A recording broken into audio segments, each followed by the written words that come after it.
আচ্ছা, মানুষ হিসেবে আমরা প্রতিদিন কম বেশি হাঁটাহাঁটি করি। হয়তো সারাদিনে 3 থেকে 5 কিলোমিটার বা খুব বেশি হলে 6 থেকে 7 কিলোমিটার।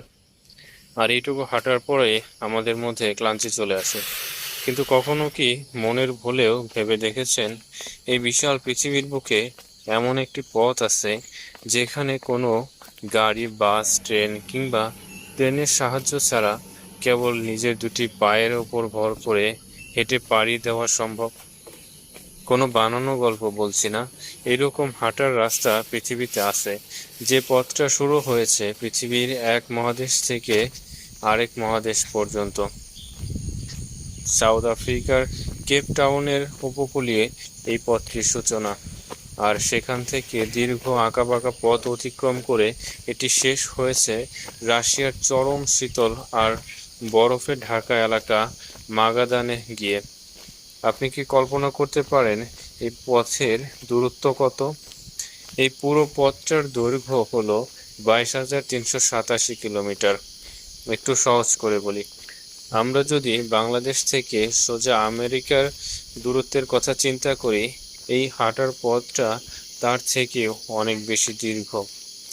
আসুন একটু গাণিতিক হিসাব নিকাশ করি। মনে করুন আপনি কোনো থামাথামি ছাড়া, রাতে না ঘুমিয়ে, খাওয়ার জন্য না থেমে দিন-রাত 24 ঘন্টা একটানা হেঁটে চলেছেন। তবুও এই পথটার শেষ মাথায় পৌঁছাতে আপনার সময় লাগবে টানা 187 দিন।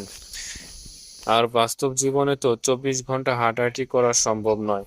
একজন মানুষ যদি প্রতিদিন নিয়ম করে একটানা 8 ঘন্টা করেও হাঁটে, তাহলেও এই দীর্ঘতম রাস্তাটি শেষ করতে কম করে হলেও আপনার 3টি বছর কেটে যাবে।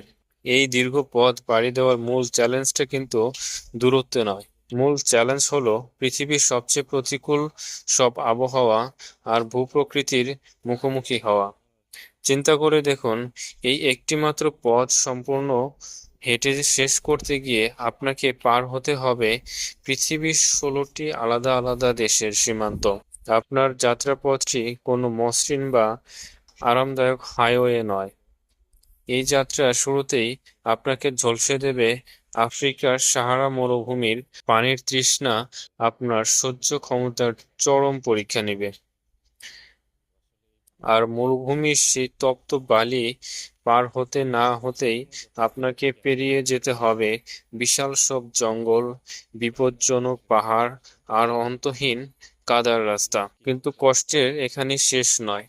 যত আপনি উত্তরের দিকে এগোতে থাকবেন, আবহাওয়ার মেজাজ ততটাই বদলাতে থাকবে।